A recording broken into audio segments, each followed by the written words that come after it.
sammen, velkommen til den her video. I dag så skal vi lave en challenge sammen med Max og Johan. Det er to fra min klasse. Og så spiller vi det pit, og så skal vi se hvem der først får 30 kills. Lad os gå i gang, dreng. Ready? Og jeg har Johan på telefonen og Max i headsetet.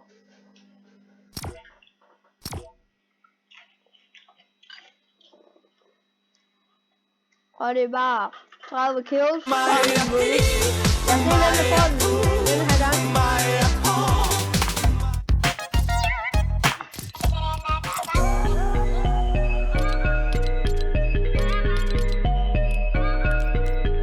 Og jeg skal lige over og like den. Liker du min video? Ja. Tak, Max. Okay. Oliver.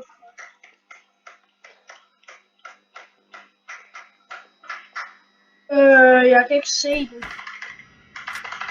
Og der kommer altid sådan lidt mere video frem med en...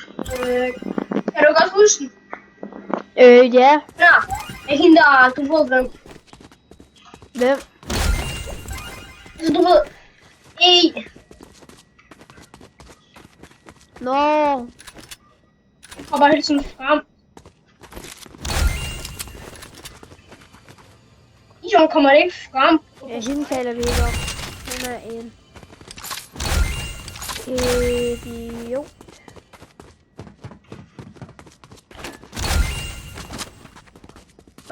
Drenge, må man heal? Må man det, drenge? Hvad? Må man heal? Fuck, det her, det er satisfying. Jeg ser det sgu. Det var noget... Det var, hvis du zoomer ind og ud hele tiden på de sniper. Det ser sådan fucking satisfying ud. Og mærkeligt. Okay. Faktisk er ret dejligt, at jeg må få det faktisk. Hey, jo! Max han sagde, det er faktisk ret dejligt. Jo, Max! Hallo, men alle sammen tro mig, jeg er en af de allermindst sås i klassen. Der er nogen, der volder sås. Endnu mere sås end mig. Ja. Det er ikke der med det sådan. også en, der... Dreng, må jeg det her? Ja. Må jeg se, hvad der er kommet? Olli, altså... kan du egentlig godt lave sådan nogle klip, altså sådan nogle cut eller sådan noget? Hvad? Kan du godt finde ud af at lave sådan nogle cut? Det tror jeg, hvorfor? Jeg vil gerne lige sige Asses navn, men jeg ved ikke om vi må sige.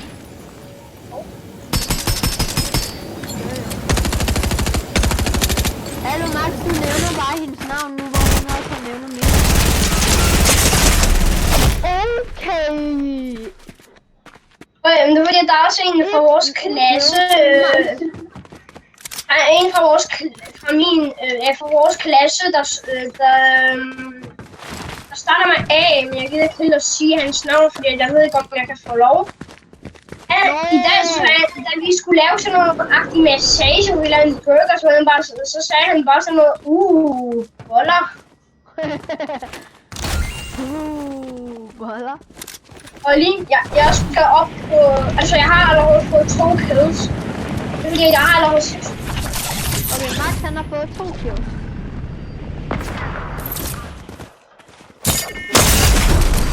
Fuck, jeg har fået noget skål. Oh my god. Nej, det er irriterende. Johan.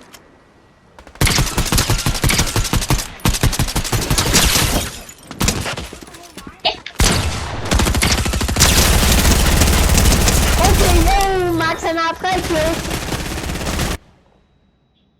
Nej! Nej, han har 4 kills. Jamen, det er challenge. Altså, hvis en af os glemmer det, så kan viewersne... Altså, dig der, du kan... Nej, I må gerne reporte mig, fordi I bliver så sure, når jeg tager den her A-content. Jeg kan godt se, hvad du har gang i. Nej!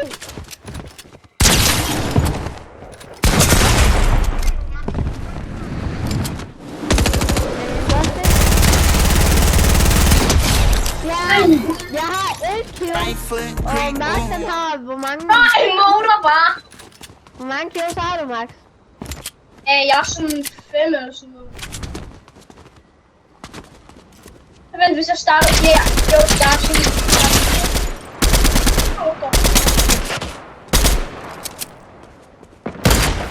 Har fuld on aim. Nu har jeg 2 kills, og Max han har 5. Max, hvor mange points har du? Er 20. Så har du 4 kills. Max han har 4 kills. Og jeg har 2.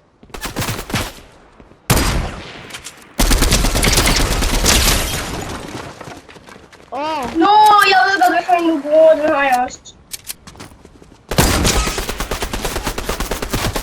Er det ikke det med? Det tror jeg. Nu er det jo det pille, så man må godt bygge.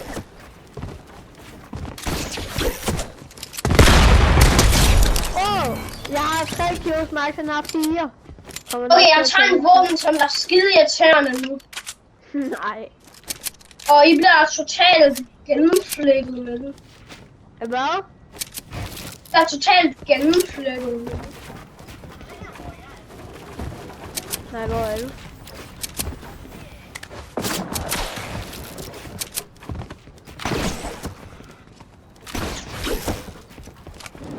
Og jo, jeg kan godt lave dobbelt.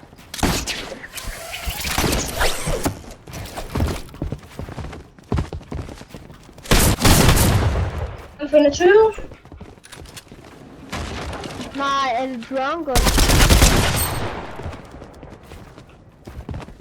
Nej, det er drunken.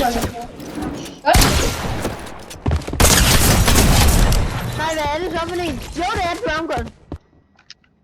Hvad? Det er drunken. Ikke drunken, det er drum shotgun. Ja, det er drunken.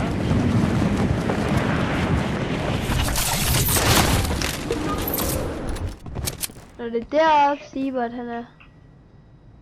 Sigurd. Nej, Seabot. Du kan ikke Sigurd. Og bestiller han.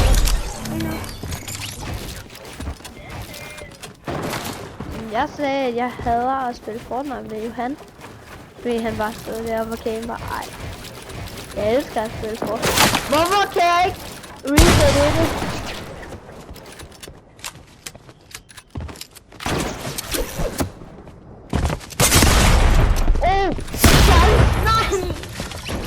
Jeg vil lige være et trap. Nej, Johan er irriterende på Max.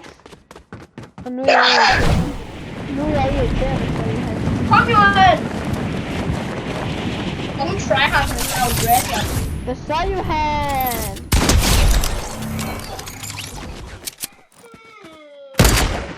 Oj.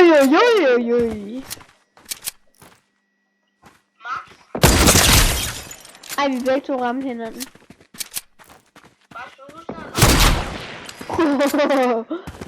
Jeg har 6 kills. Hvor mange kills har du, Max? Jeg har 6. Hvor mange points? 30. 30? Ja. 6. Godt. Jeg prøver at se. Jeg har min knop.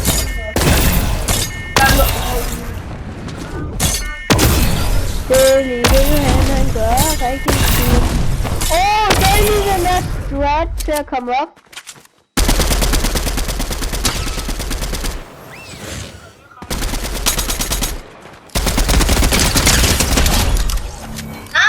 Shit, du spammer. Ja, det gjorde du sgu også med P90. Ja, hvorfor har jeg Nick? Nej, jeg gider ikke at team. Så er den der strat, du bare kommer op. Jeg synes, jeg er for godt. Jeg glemmer på den der. Max, det er det mere, man gør til at komme op. Uden at vise. Er det sygt, hvor højt er man bare skal komme?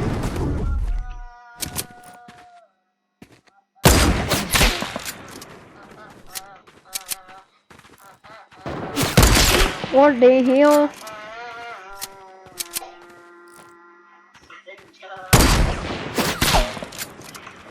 What the hell?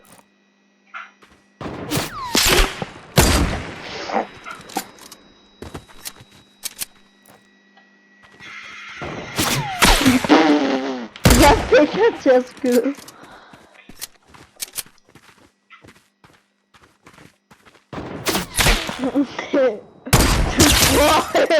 Hele tiden at jeg går frem.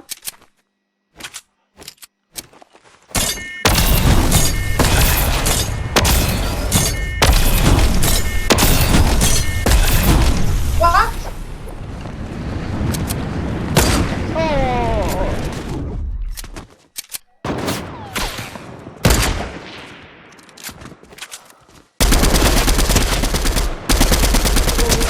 Whoa.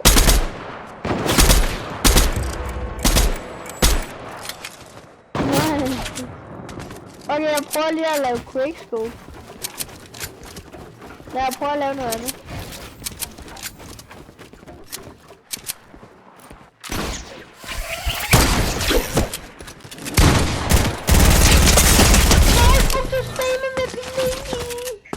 Jeg har 7 kills. Hvor mange kills har du, Max? Jeg har 35 coins, så det betyder, at jeg har 7. Det er ven. Hvorhen er Johan? Han er helt der. Rose når rundt og spammer med minigun.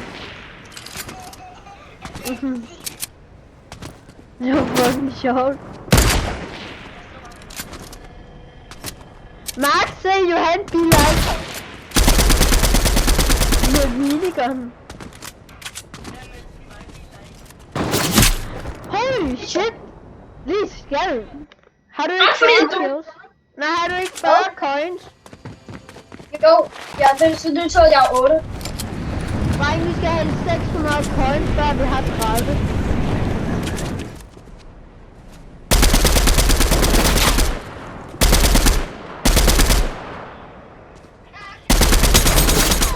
Nej, Max, skal du lige bare lave challengen op til 20 kills? Ja, så er jeg bange for... Hedder min skærm, den shaker sådan lidt. Okay, ja. Hvis det er sådan, vi leger. Jeg var 6 HP. Jeg skød dig med en SMG på 79 meter. Jo! Dreng, her er det fucking så at kigge på. Jo!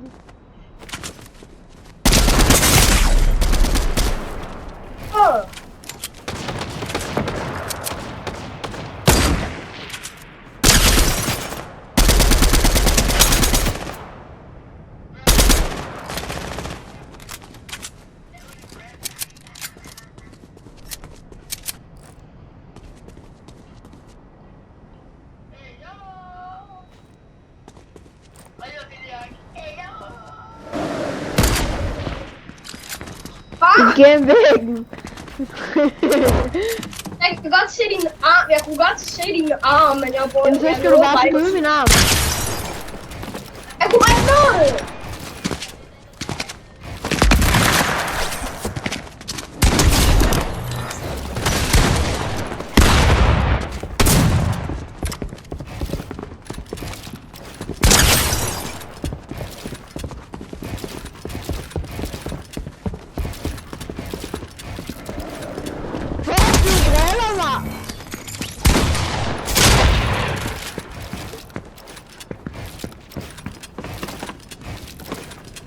Johan, hvorfor fuck skød du egentlig? Fuck i den der, men... Okay, jeg kan ikke finde noget i det i dag.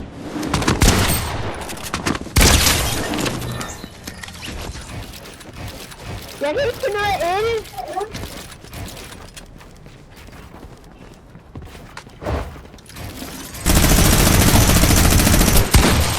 Jo, spammer mig.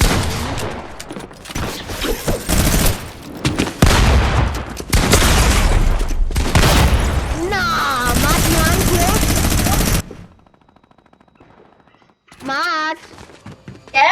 Hvor mange kills har du? Altså, jeg er 53 points. 53. Og jeg er 50. Nej, 55.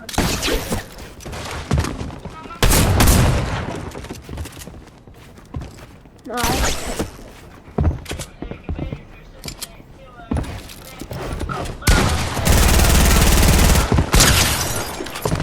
Bro.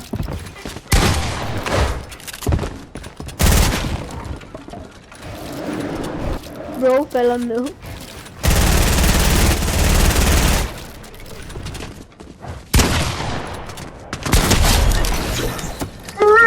Johan kommer bare deroppe på mit fokusblik.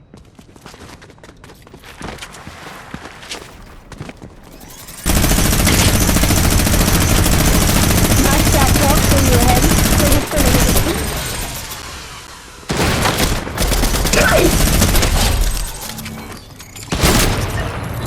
Hav. Hvorfor lader Johan på? Jeg prøver lige at ringe til ham. Jeg tror, hans telefon den gik ud. Johan? Johan? Johan? Johan?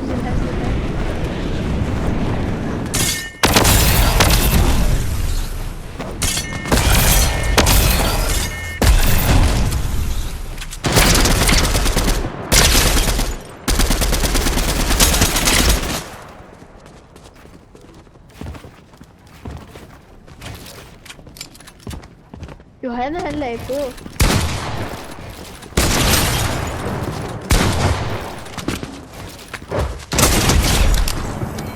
Nej, det var så synd med.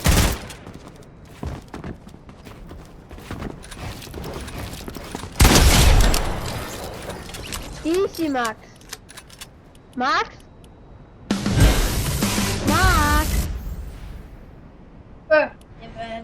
Max, hvorfor ringer Johan til dig? Ringer ikke til mig. Johan?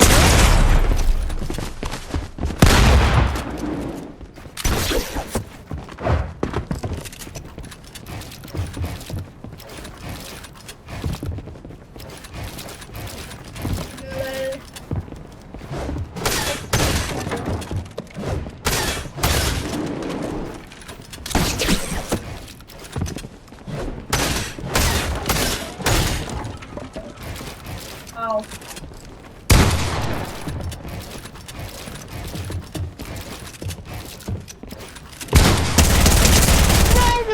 Med P90. Hvor mange kills har du? Altså, jeg har 70 mønter, så sådan... Det ved jeg faktisk ikke. Vent lidt, jeg skal lige regne.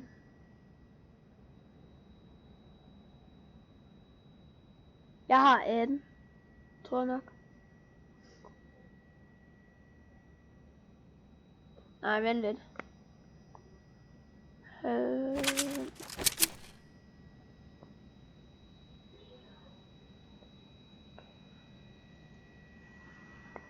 Ikke mønter.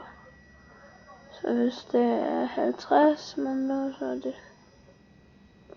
5 kills. Nej, jeg kan ikke regne det. Max, hvor mange kills havde du, når du kom ind? Jeg havde 54. Okay.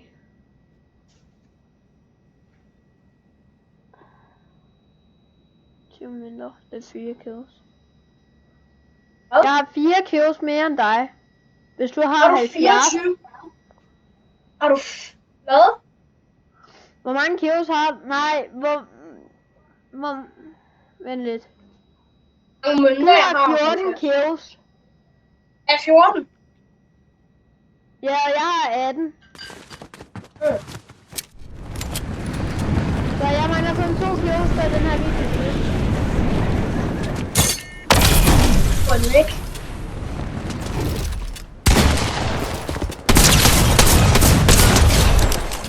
Det var et. Max, skynd dig, fordi så kan vi få den her video op på 20 minutter. 20 kills. Skynd dig, Max. Nej, vi nåede det ikke.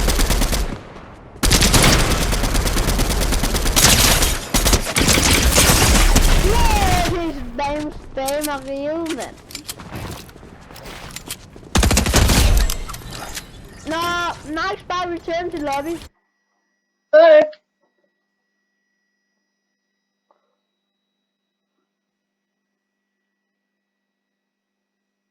skal lige prøve at se, om din video den er kommet nu. Det var alt for den her video. Og Johan han lagde det på, jeg ved ikke hvorfor. Men så, Max, har du noget du skal sige?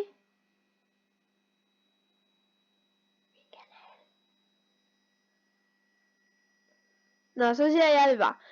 Hej alle sammen, og vi ses i næste video.